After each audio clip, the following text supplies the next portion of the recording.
What's up, YouTube? It's FitzBro, and I know you guys have been seeing all of the super greedy water gameplay that has been very popular in the meta lately.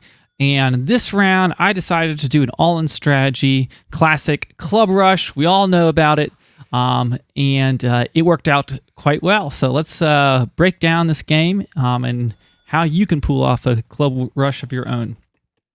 So I'm up against the player Yusef J, who is another Twitch streamer, and I will leave a link below to his channel. Be sure to give him some support. He'll be playing the Aztec here in the Northwest, and I was playing as my beloved Lakota civilization in the Southeast. Now, I have had a lot of games against Portuguese players who've been going super heavy on water, and just in general, I've seen a lot of one or even double dock openings in a lot of the World Championships final games, and I kind of figured this might be something that he was going to do because I took a look at his deck. I'm not see if he's there yet. There we go. And you can see now I couldn't see this title, but I see he has 1, 2, 3, 4 Age 1 water cards. And if he is not planning on going water, this is these are a lot of cards that you might typically see as some maybe some unit shipments and H2, or maybe some H3. He doesn't have any additional cards in this area, and I kind of figure he's probably going for this water strategy. So I kind of did an all-in strategy, thinking that, you know what, this is a map where a lot of opponents like to go for not only a dock on their own side, but they'll go a dock on both waters. And as Lakota, it can be really hard to handle. Oh, my cat's. This is Boo. She's hanging out. Say hello to YouTube, Boo. I know you see her on Twitch, but we're making a video here. I gotta put you down. She's climbing across my mixer. So nothing too exciting really happening here. Just the start of the game. I did open with a market and got hunting dogs. I was able to pick up an 80 wood treasure. You had to kill 2 grizzly bears, which was a very nice boost to get that additional wood. And it looks like I even, oh no, I'm looking at his, yep. So I got my hunting dogs. Okay, so the idea here, I am banking on the fact that Yusef is going to be going heavy on water. And with that, if he sends, assuming in transition, if he is sending schooners or advanced dock or fish market, that means he isn't sending a unit shipment first. Okay, so seeing those, thinking he's probably going to be taking advantage of that, I decided I'm going to do a club rush. And the idea is I'm going to try to get in there, take out his war hut as fast as I can, and then start sniping houses. Because with that, if he has spent his first shipment not on units, he's not going to have any additional units come. He may not even have anything coming out of his war hut. And if he's been making boats, especially if he's gone for 2 docks, he's probably going to be pop capped easier as I start to siege down some houses. So far, I have gotten the 800 food. I am aging up with the chief, which will give me 400 wood on the age up. And I throw all my villagers on wood and leave. I'll start herding in these hunts, and then I send 2 villagers across the map.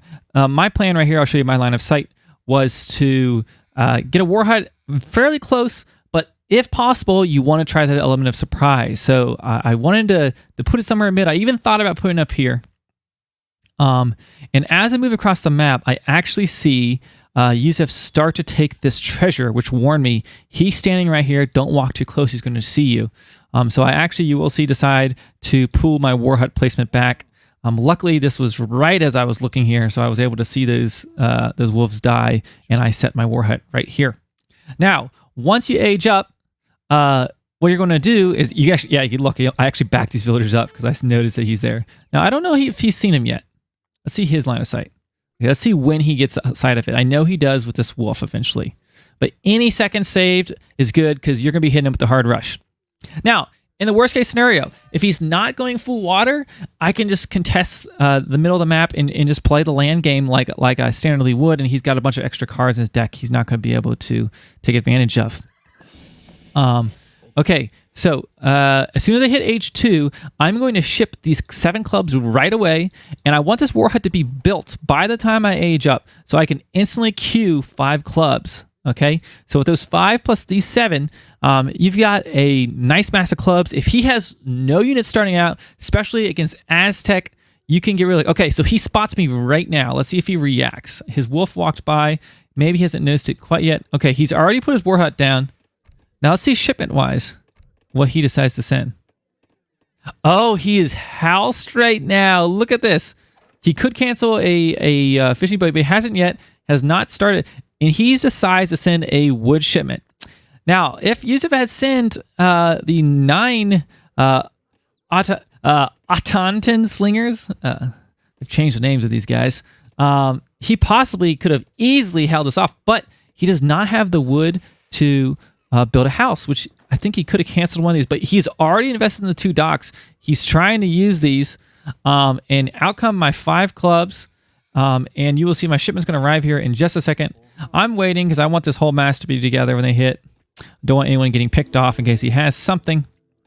And then after this initial mass of clubs, I'm going to train additional batch, and I'll be switching over to Seaton because he's probably going to be reacting most likely with his slingers. So you want to be able to take those out. So I go straight for this war hut, see if he was queuing up any units.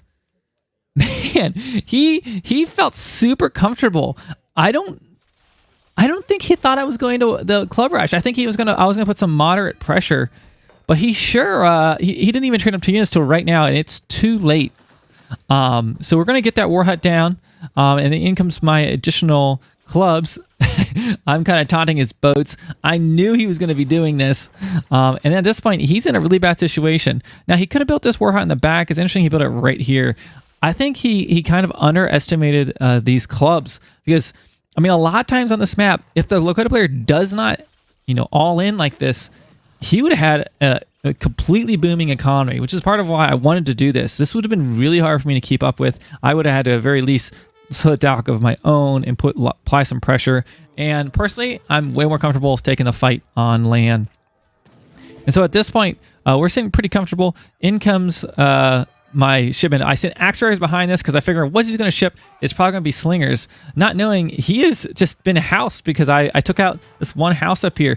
He certainly had the wood, but I just don't think he was paying attention as he was building these boats, and we were able to prevent him from sending this shipment that he really desperately needs to get in. Although honestly, if it showed up any earlier, I might have been in an even better position because my axe riders would have been full health. They do take some town center fire here. So we're just going to siege down this house, and from here, this is pretty much going to be it for the Aztec player. This shipment's going to arrive, but you can see I have axe riders, I have Seaton. Behind this, I am shipping Seaton and training Seaton. I've been making villagers constantly, and you have to really do a balance between your food and wood on your macro interface, which can be really hard sometimes when you're trying to micro in the front line for a really fast rush. But you want to be able to constantly get batches of 5 out. And over time, once you get to the point that you're going to send the 700 wood shipment, you can either drop a second war hut, drop a stable, and kind of pivot from there. Okay, so there we go.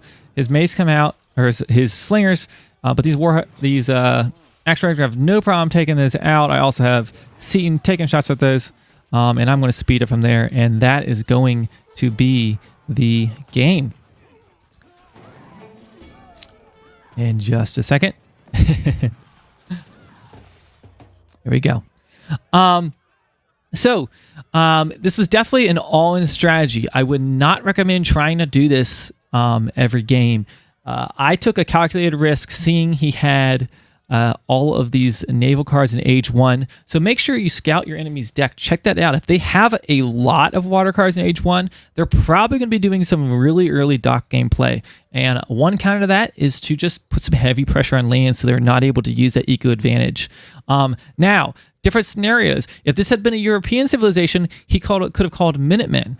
Now, I may have had enough troops here to take care of that, but Minutemen are certainly harder to deal with than he had called out his Jaguars, which aren't going to do a whole lot against what I had here. And of course, if it was a civilization that had colonial militia, you would want to instantly be watching his deck, his town center, to see if this bumps up above 75, he's got colonial militia in there, you're going to want to back off. But I would have been in a fine position here. I was getting a lot of experience from sieging this stuff down. I could have taken the trade route. I could have aged.